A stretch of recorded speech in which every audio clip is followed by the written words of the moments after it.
Учениците и родителите и оваа учебна година поради негрижа на министерот се оставени сами на себе, рекоа денеска од ВМРО ДПМНЕ.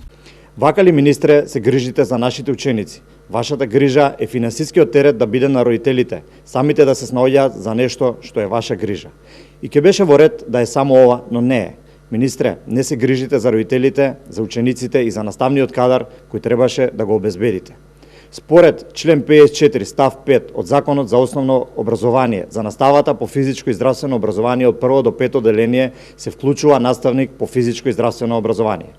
Дали во учебната 2023-2024 година се вклучени наставници по физичко и здравствено образование? За жал и на ова прашање пак одговорот е не. А зашто, министре? Затоа што МОН не ја извршува својата должност. Немате доставено согласности за ново финансирање, министре. Немате време да размислувате за ова. Оделенските наставници сами ги реализираат часовите, иако не им се платени.